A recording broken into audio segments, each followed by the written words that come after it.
जब पशुओं को मिलेगा प्यार और मिल्को मोर पशु आहार तो दूध बहेगा, मुनाफा बढ़ेगा। मिल्को मोर पशु आहार।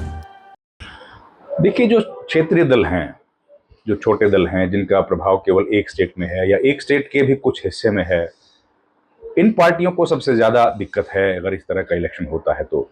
क्योंकि आमतौर पर हमने देखा है और पिछले कुछ दिनों से तो कि लोकसभा का जब चुनाव होता है तो इन पार्टीज को लोगों का वोट कम मिलता है, विधानसभाओं में इनको थोड़ा सा ज्यादा वोट मिल जाता है, कुछ सीट्स भी विधानसभा में मिल जाती है और ये क्षेत्रीय मुद्दे ही उठाती हैं। ऐसे में अगर वन नेशन वन इलेक्शन होता है तो इन पार्टीज के लिए इलेक्शन लड़ना उतना मुश्किल होगा।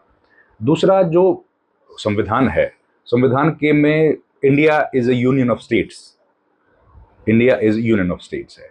तो यूनियन ऑफ स्टेट्स का मतलब यही है कि हर स्टेट जो है उसकी अपनी खुद मुख्तारी है, उसके पास अपने इख्तियारात हैं और यूनियन गवर्नमेंट के तहत है, लेकिन वो खुद अपना एक इंडिपेंडेंटली काम कर सकता है, वहाँ के सरकार को लोग चुन सकते हैं।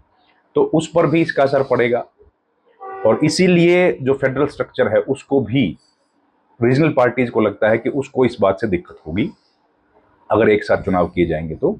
और असली सवाल यही है कि अगर सरकारें गिर गई तो क्या होगा।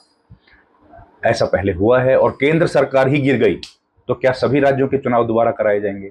ये कुछ एक मसले हैं जिनका समाधान की जरूरत है और रीजनल पार्टीज जो हैं उनको अपना अस्तित्व, उनका जो अपना अस्तित्व होता है वो विधानसभा चुनाव में ही दिखाने की जरूरत होती है। अब वन नेशन वन इलेक्शन में ये नहीं पता है कि राष्ट्रपति, उपराष्ट्रपति और राज्यसभाओं के चुनाव एक साथ होंगे क्या, क्योंकि ये तो संभव नहीं है, क्योंकि राष्ट्रपति के चुनाव में तो विधायक वोट डालते हैं, सांसद वोट डालते हैं, उनका क्या किया जाएगा। उपराष्ट्रपति के चुनाव में तो लोकसभा और राज्यसभा के सदस्य वोट डालते हैं और राज्यसभा के सदस्यों को चुनने के लिए विधायक वोट डालते हैं। तो ऐसी कई सारी चीजें हैं जिनका अभी समाधान करने की जरूरत है, जिन पर अभी और क्लियरिटी की जरूरत है।